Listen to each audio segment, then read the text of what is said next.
Hi all, hope you've had a blessed day today. Today I'd like to talk about Galatians chapter 1 verse 10. For do I now persuade men or God? Or do I seek to please men? For if I still pleased men, I would not be a bondservant of Christ.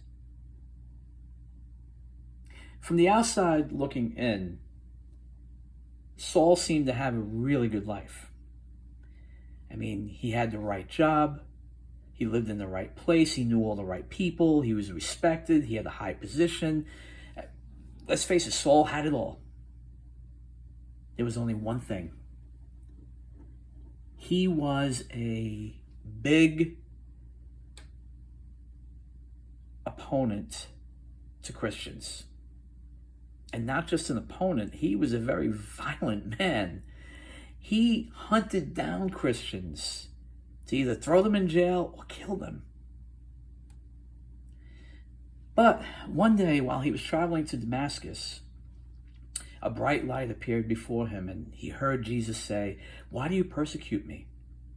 He blinded Saul for 3 days. That's where the greatest transformation in history began. Saul became Paul, and he was no longer interested in hunting down Christians. Instead, he wanted to join them. Paul became one of the greatest apostles that ever lived. And his life changed so dramatically. Instead of holding a high position, he wandered from city to city. Instead of being highly respected, he spent a lot of time in jail. The same people that respected him at one point now are hunting him down, throwing him in jail. But it took the power of God to take someone like Saul and change him to Paul. To take somebody who was so steadfast, so strong in their beliefs in hunting down Christians, it took the power of God to make him their strongest advocate. At this point, Paul didn't care about approval of anybody.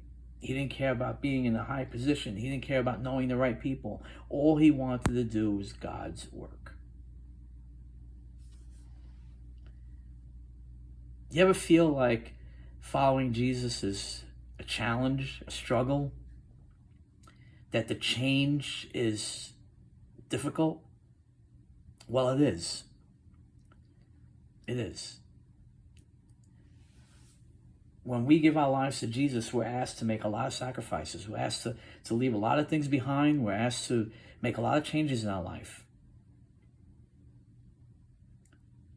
But it's all worth it in the end.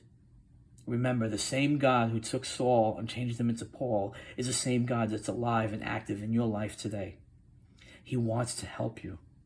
He wants you to do the work in his name. He wants you to sacrifice things for his glory.